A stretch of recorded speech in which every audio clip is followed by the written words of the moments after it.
এর আগের দিন আমরা শেষ করেছিলাম with the Orgel diagram for D1, D4, D6 and D9 case, এবং একটা মাত্র সিঙ্গেল অর্গেল ডায়াগ্রামের মাধ্যমে আমরা এই সিস্টেমগুলোর ইলেকট্রনিক স্পেকট্রাল ট্রানজিশন কোথা থেকে কোথায় হতে পারে সেটা আমরা ডেপিক্ট করার চেষ্টা করছিলাম। অবভিয়াসলি সেখানে আমরা জ্যান্টলার ডিস্টরশন কনসিডার করিনি, এবং সেখানে আমরা দেখেছিলাম যে একটা D9 সিস্টেমের ক্ষেত্রে electronic transition that is just opposite or inverted to that what happens for the D1 case. তার কারণ সেখানে আমরা ব্যাপারটাকে হোল ফর্মালিজম দিয়ে বোঝার চেষ্টা করেছিলাম, অ্যাজ ওয়েল অ্যাজ বিভিন্ন ইলেকট্রনিক কনফিগারেশনগুলোকে এঁকে সেটাও আমরা বোঝবার চেষ্টা করেছিলাম। ফলত আমরা যেটা দেখতে পাচ্ছি যে এই যে ডায়াগ্রামটা, এর যে লেফট হ্যান্ড সাইডের যে পোর্শনটা, সেটা D9 অক্টাহেড্রাল সিচুয়েশনের যে অর্গেল ডায়াগ্রাম তাকে রিপ্রেজেন্ট করছে, এবং সেই অনুযায়ী আমরা যদি কনসিডার করি তাহলে আমরা বলতে পারি যে for a copper two complex যেখানে জ্যান্টেলার ডিস্টরশন হচ্ছে না, সেখানে ট্রানজিশন হবে from a E state to a T2 state. Obviously সেখানে আমাদের অক্টাহেড্রাল কমপ্লেক্সের জন্য সেক্ষেত্রে আমাদের জি বা ইউ নোটেশনগুলো সেখানে থাকবে। এখানে যেহেতু আমরা প্রত্যেকটা সিস্টেমের ক্ষেত্রে অক্টাহেড্রাল, টেট্রাহেড্রাল সবকটা সিস্টেমকে, সিচুয়েশনকে আমরা যেহেতু একটাই মাত্র ডায়াগ্রামের মধ্যে রিপ্রেজেন্ট করেছি, ফলত সেখানে আমরা ই বা জি বা ইউ নোটেশনগুলো ইউজ করিনি, অ্যাজ ওয়েল অ্যাজ স্পিন মাল্টিপ্লিসিটিগুলো আমরা এখানে দেখাইনি।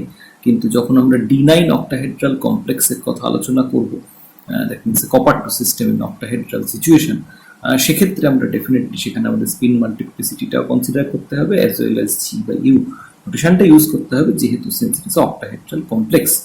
ফলত আমরা যেটা দেখতে পাচ্ছি যে for copper two system, for copper two octahedral complex, সেখানে যে ট্রানজিশনটা হচ্ছে to Eg to to T2G in absence of in absence of any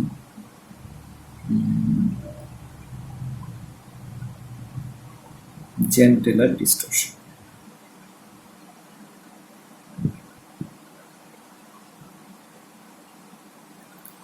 ফলত আমরা যেটা দেখতে পাবো যে তাহলে জ্যান্টলার ডিস্টরশন যদি না হয় তাহলে সেক্ষেত্রে একটি মাত্র ট্রানজিশন আমাদের ঘটবে from two Eg two T2G, এবং that is a direct measure of 10dq, since the energy gap between the EG and the T2G is considered as or T2G and EG is considered as the 10dq for octahedral complex, এবং এখানে যেহেতু একটি মাত্র transition ঘটছে, so that is a direct measure of 10dq।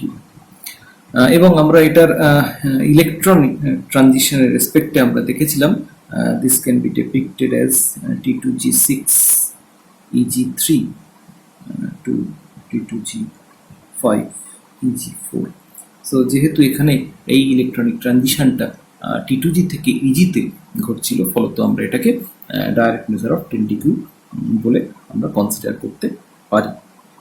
তবে আমরা জানি যে কপার টু কমপ্লেক্সের ক্ষেত্রে কিন্তু that is very much susceptible to Jahn Teller distortion, এবং সেক্ষেত্রে স্ট্রং জ্যান্টলার ডিস্টরশন হয়, যেহেতু যে ইলেকট্রনটা জন্য জ্যান্টলার ডিস্টরশন আমরা দেখতে পাচ্ছি that presence in an Eg state, that is Eg state is unsymmetrically field, ফলত সেখানে আমরা স্ট্রং জ্যান্টলার ডিস্টরশন এক্সপেক্ট করছি। তাই আমাদের এটা ভাবার কোনো কারণ নেই যে ক্ষেত্রে আমরা একটি মাত্র ট্রানজিশন পাবো। মোস্ট অফ দি কেসেস আমরা যেহেতু কপার টু সিস্টেমের ক্ষেত্রে স্ট্রং জ্যান্টলার ডিস্টরশন দেখতে পাই, ফলত সেক্ষেত্রে আমরা মাল্টিপল ট্রানজিশন দেখতে পাবো due to splitting of the states. যদি কোনো ক্ষেত্রে পারফেক্ট অক্টাহেড্রাল কমপ্লেক্স সেটা ফর্ম করে, তাহলে সেক্ষেত্রে আমরা একটি মাত্র ট্রানজিশন দেখতে পাবো, and that is a direct measure of 10dq। So তাহলে আমরা এবার বুঝে নেওয়ার চেষ্টা করি যে যখন জ্যান্টলার ডিস্টরশন হবে তখন সেখানে ট্রানজিশনগুলো কোন এনার্জি লেভেল থেকে কোন এনার্জি লেভেলে হবে, এবং তার জন্য আমরা কী ধরনের বা কটা স্পেকট্রাল ট্রানজিশন দেখতে পাবো। So let us consider the gentler distortion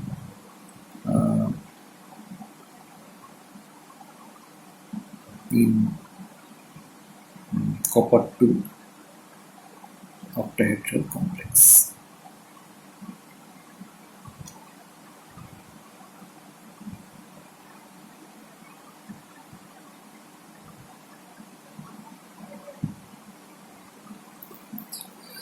তাহলে আমরা যদি ইলেকট্রনিক কনফিগারেশনের রেসপেক্টে সাজাই, তাহলে আমরা যেটা দেখতে পাবো যে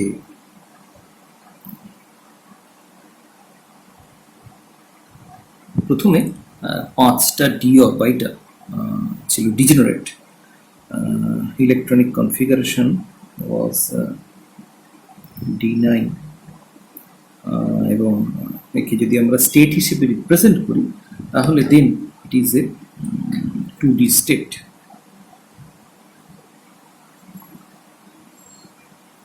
এখান থেকে আমরা দেখতে পাচ্ছি this is the field free ion.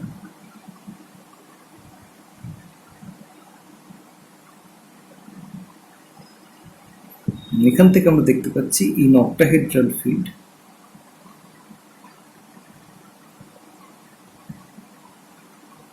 সেটা স্প্লিট করে যাচ্ছে।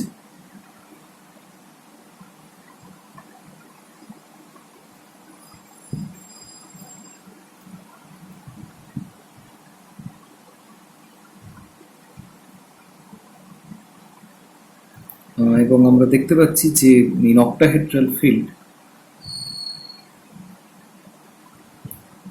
the electronic configuration is T2G6 G3, এবং এটা রিপ্রেজেন্ট করছে 2EG গ্রাউন্ড টার্মকে। এইটা আমরা আগে দেখেছি। এরপর আমরা কনসিডার করি ইন প্রেজেন্স অফ জেন্টলার ডিস্টরশন এই অরবিটালে স্প্লিটিং কিরকম হবে। আমরা এখানে ধরে নিচ্ছি যে জেড আউট ডিস্টরশন করছে।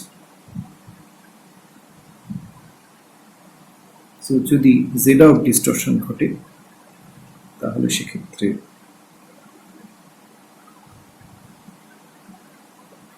আমরা দেখতে পাবো D X Z Y Z, D X Y, D Z square, d x square minus y square. So z out electronic configuration is like this.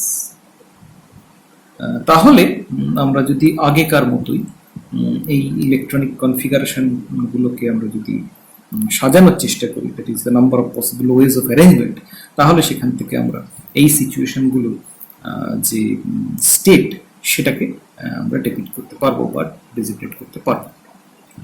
তবে সেটাই যাওয়ার আগে আমরা দেখে নিই যে এখানে কি কি ধরনের electronic transition probable. So this is the ground state for Z out distortion. তাহলে এখান থেকে প্রথম যে এক্সাইটেড স্টেটটা অরিজিনেট করতে পারে সেটাকে আমরা দেখতে পাবো এই রকম একটা state.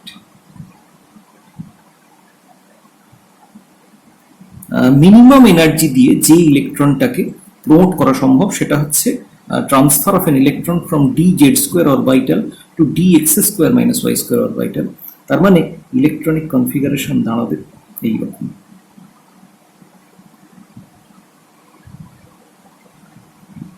So this is the first excited state.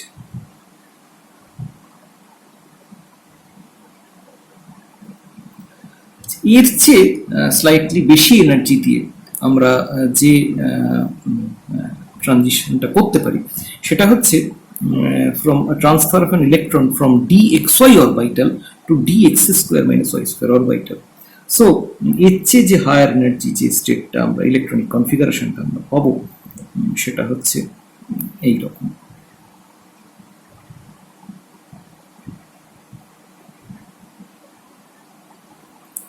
এবং সবচেয়ে বেশি এনার্জি দিয়ে যে ইলেকট্রনিক ট্রানজিশনটা আমাদের ঘটাতে হবে সেটা হচ্ছে transfer of an electron from this orbital to this orbital. এবং সেই ধরনের ইলেকট্রনিক ট্রানজিশনে আমরা যে কনফিগারেশনটা পাবো সেটা হচ্ছে এই।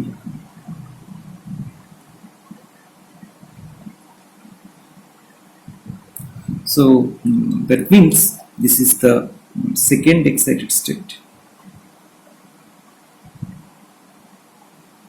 and this is the third excited state.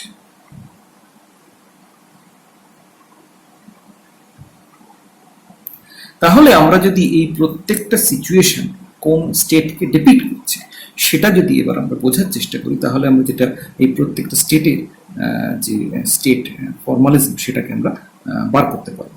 তো সেইটা যদি আমরা করার চেষ্টা করি তাহলে আমরা যেটা পাই সেটা হচ্ছে dxz dxy dyz dz square এবং dx square minus y square. তাহলে এই অনুযায়ী আমরা যদি সাজাই তাহলে আমরা যেটা পাই সেটা হচ্ছে এরকম যে প্রথম কেসে, তার মানে গ্রাউন্ড যে স্টেটটা সেখানে আমরা যেটা দেখতে পাচ্ছি সেটাকে আমরা সাজাতে পাচ্ছি 2 2 2 2 এবং 1।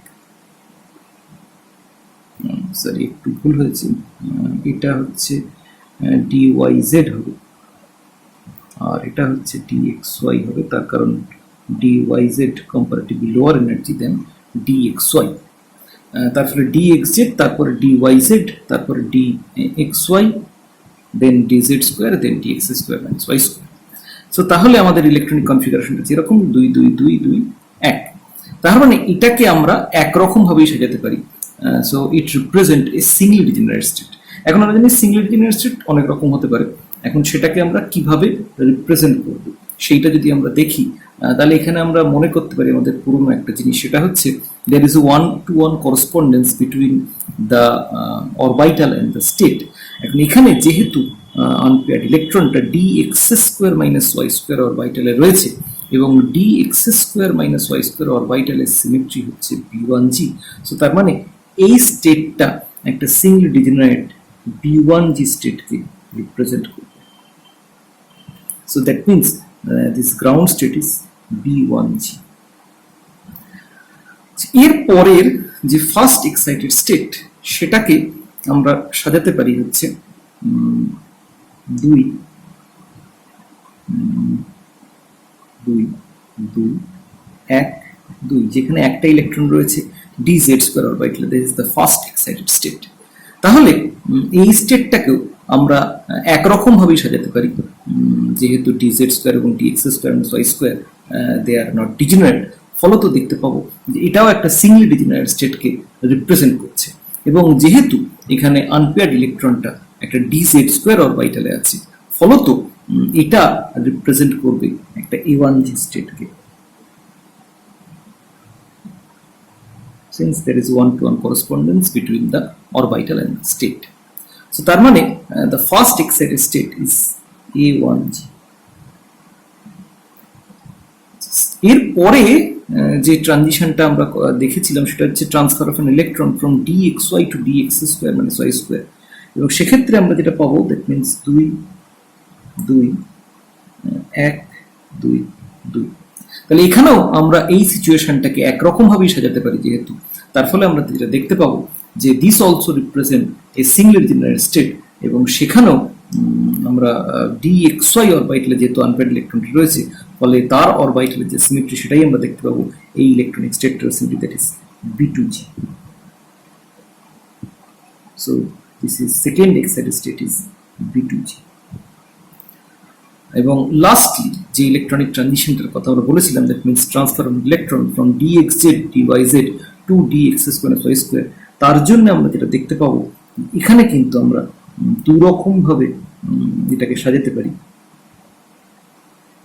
এটা একটা এবং এটা একটা, যেখানে একবার dxz এ দুটো ইলেকট্রন রয়েছে, dyz এ একটা, আরেকবার dxz এ একটা ইলেকট্রন রয়েছে, dyz এ দুটো। তার মানে এই যে ইলেকট্রনিক কনফিগারেশন আমরা এই দুরকম ভাবে সাজাতে পারছি, ফলত it represent a double degenerate state or EG। তার মানে the third excited state, that means the highest one is a EG state.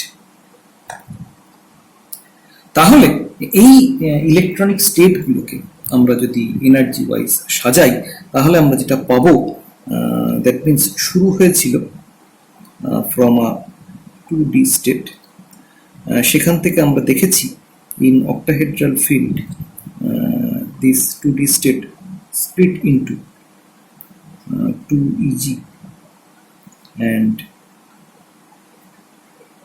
2 T2G. Then due to gentler distortion it further split, এবং সেখান থেকে আমরা দেখতে পাচ্ছি the ground state is 2B1G, the first excited state is 2A1G,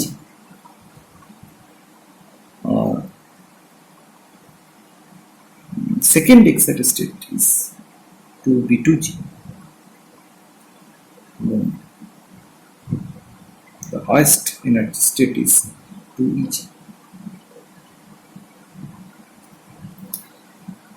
এর corresponding আমরা যদি orbital গুলোর চেহারা আমরা আঁকি তাহলে আমরা যেটা পাচ্ছি সেটা হচ্ছে এইরকম।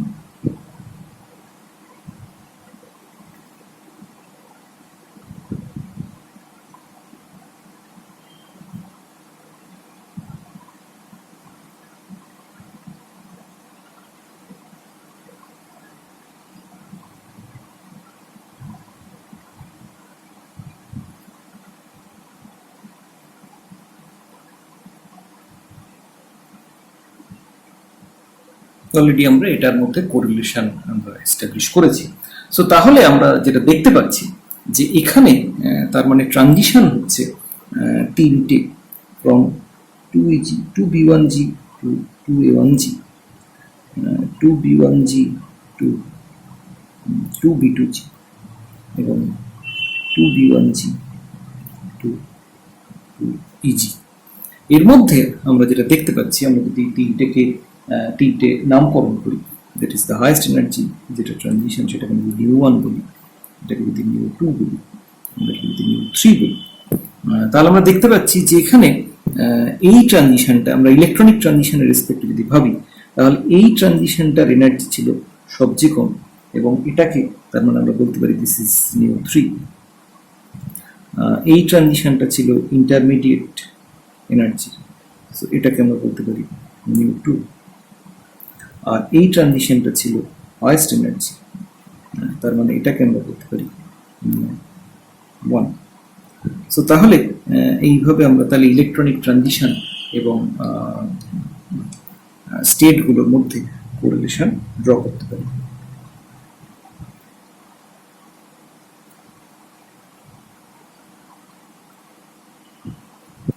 তাহলে এখানে যদি আমরা এই তিনটে ট্রানজিশনকে অ্যাসাইন করি তাহলে আমরা দেখতে পাচ্ছি যে the lowest energy transition is nu 3, যেটা হচ্ছে due to dz square to dx square minus y square, due to transfer of electron from this orbital to this orbital, এবং এটাকে আমরা বলছি 2B1G to 2A1G transition।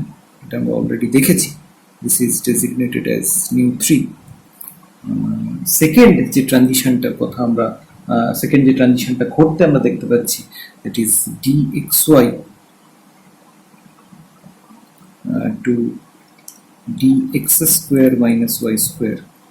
এটাও কিন্তু ground state 2B1G থেকে, প্রত্যেক ক্ষেত্রে যেহেতু ground state 2B1G, so 2B1G to 2B2G transition, এবং এটাকে আমরা বলছি নিউ 2। আর থার্ড যে ট্রানজিশনটার কথা আমরা থার্ড যে ট্রানজিশনটা ঘটতে আমরা দেখতে পাচ্ছি, that is dyz dxz to dx square minus y square. আমরা দেখেছি এটাই হচ্ছে ম্যাক্সিমাম এনার্জি ট্রানজিশন, সেটা হচ্ছে nu 1, which is 2B1G to 2G transition। আমরা তিনটে ক্ষেত্রেই দেখতে পাচ্ছি since the ground state is 2b1g 2b1g থেকে তিনটে ট্রানজিশন অরিজিনেট করছে এবং আলটিমেটলি সেটা গিয়ে টার্মিনেট করছে either at 2e1g which is the lowest energy transition অথবা 2b2g of the intermediate energy transition or 2eg the highest energy transition. So এইভাবে তাহলে আমরা দেখতে পাচ্ছি যে যেখানে কপার টু সিস্টেমের ক্ষেত্রে জেন্টলার ডিস্টরশন হচ্ছে সেখানে কিন্তু আমরা তিনটে ট্রানজিশন দেখতে পাচ্ছি instead of a single transition. তার মানে দিস ইজ এক্সপেক্টেড যে তাহলে সেই ধরনের কমপ্লেক্সের ক্ষেত্রে যেখানে কপার টু সিস্টেমে স্ট্রং জেন্টলার ডিস্টরশন হচ্ছে সেখানে কিন্তু আমরা তিনটে ট্রানজিশন দেখতে পাবো ইনস্টেড অফ ওয়ান ট্রানজিশন। এবং তাহলে আমরা এই যে ট্রানজিশনগুলোকে আমাদের যদি একটা ইলেকট্রনিক স্পেকট্রাল ট্রানজিশনের ডাটা থাকে আমাদের কাছে তাহলে কিন্তু আমরা ইজিলি কোরিলেট করতে পারবো উইথ দিস ট্রানজিশন যেটা লোয়েস্ট এনার্জিতে হবে ঘটবে যে ট্রানজিশনটা সেটাকে আমরা অ্যাসাইন করব অ্যাজ নিউ 3 যেহেতু এইটার এনার্জি সবচেয়ে কম, আর যেটা হাইয়েস্ট এনার্জিতে যে ট্রানজিশনটা ঘটবে সেটাকে আমরা অ্যাসাইন করবো as 2b1g to 2eg transition since এর ইন্টেন্সিটি সিন্স এর এনার্জি সবচেয়ে বেশি। আর যে ইন্টারমিডিয়েট এনার্জি যে ট্রানজিশনটা থাকবে সেটাকে আমরা ডেজিগনেট করবো as 2b1g to 2b2g transition. এর মধ্যে আমরা যেটা দেখতে পাবো যে যেহেতু since it is a d nine system ফলত Jahn Teller distortion is very strong Jahn Teller distortion এবং ফলত ডিজেড স্কোয়ার এবং dx square minus Y square এর মধ্যে energy separation is very high. So new 3 this is dependent on the extent of gentler distortion. Also, in this case, mu1 is also dependent on extent of gentler distortion. তার কারণ mu1 depict করছে the energy difference between the dxz and dx square y square এবং আমরা জানি যে যত জেন্টলার ডিস্টরশনের বাড়বে extent তত dx square y square তত এনার্জেটিক্যালি ডিস্টেবিলাইজ হবে এবং dxz yz তত স্টেবিলাইজ হবে, ফলত এদের মধ্যে এনার্জি গ্যাপ বাড়বে। সো জেন্টলার ডিস্টরশন ইনক্রিজ করার সঙ্গে সঙ্গে mu1 এবং mu3 এই দুটোই কিন্তু ইনক্রিজ করতে শুরু করবে, ফলত আমরা দেখতে পাবো যে mu1 and mu3 is dependent on the extent of gentler distortion. Whereas আমরা যেটা দেখতে পাচ্ছি যে dxy এবং dx square minus y square এর মধ্যে যে energy gap that is corresponds two mu2 যেটা অ্যাকচুয়ালি mu2 ট্রানজিশন দিয়ে যেটা আমরা বুঝতে পারছি। আমরা আগেও বলেছি যে for this type of complex the energy difference between the dxy and dx square minus y square is a measure of 10dq। ফলত তাহলে mu2 সেখান থেকে আমরা কিন্তু লিগ্যান্ড ফিল্ড স্ট্রেংথের ব্যাপারে একটা আইডিয়া পাবো, যদিও ইট is A rough and qualitative idea. তার কারণ since the many factors R involved in this case so this is not very straight forward calculation.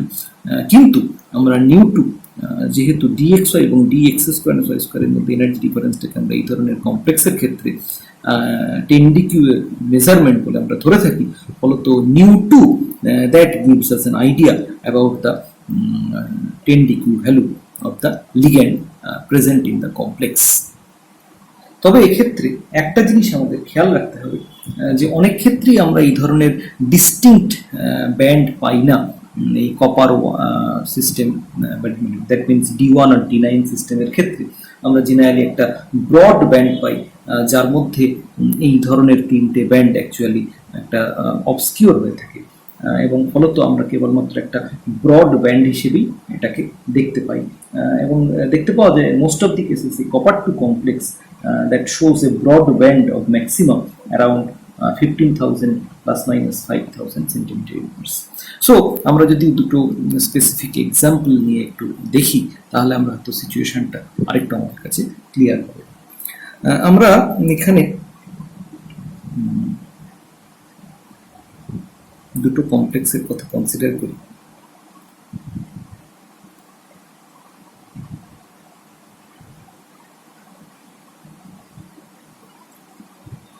প্রথমটা হচ্ছে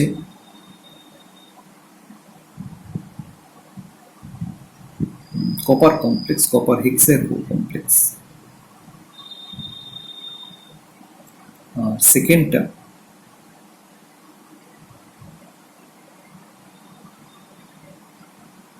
copper amine complex. This is copper hexagon and this is copper tetraamine. এখানে এই দুটো water molecule যদিও present, but they are strongly Jahn Teller distortion. Due to strong gentler distortion, they are far away from the copper center. So এখানে আমরা যেটা দেখতে পাই যে এই যে ট্রানজিশনটা, this is roughly around 12,000 centimeter inverse.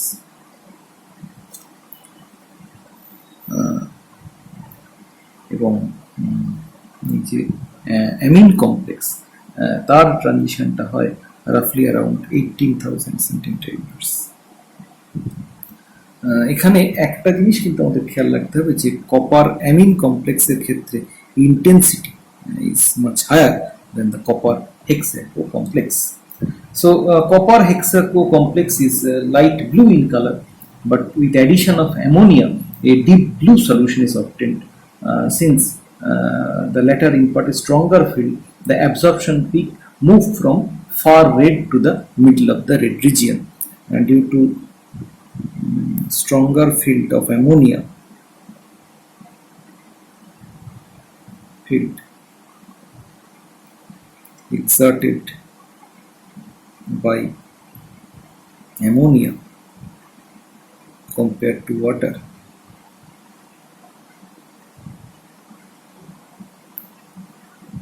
the absorption peak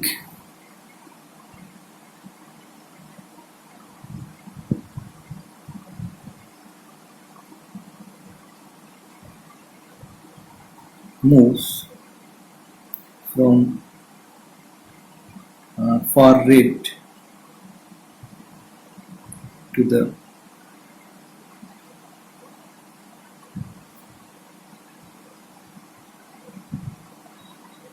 middle of the red region.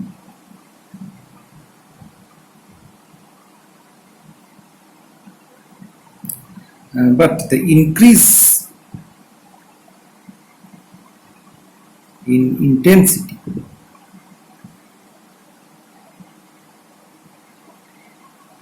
is due to increase in covalent character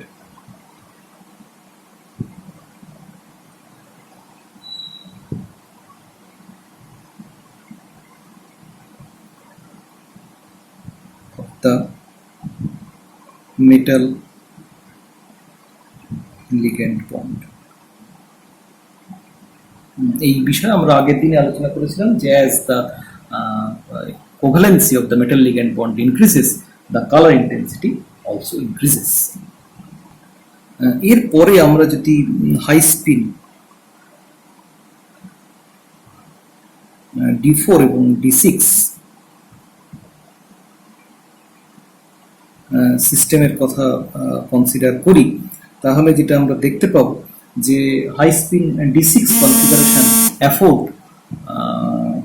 the 5D term which is qualitatively similar to that of the D1 case, এবং ফলত সেখানেও আমরা দেখতে পাবো একই ধরনের splitting হচ্ছে যেরকম আমরা D1 এর কেসে দেখেছি.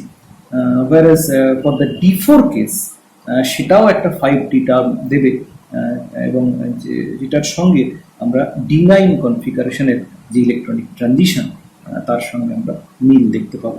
So in qualitative sense, the electronic spectra for the high spin D4 D6 case is quite similar to that for the D9 and D1 case.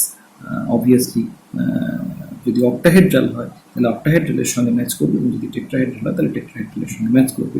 That means D6 octahedral situation D1 octahedral সিচুয়েশনের মতো electronic Spectra দেখাবে, whereas D4 octahedral situation D9 octahedral সিচুয়েশনের মতো electronic Spectra show করবে.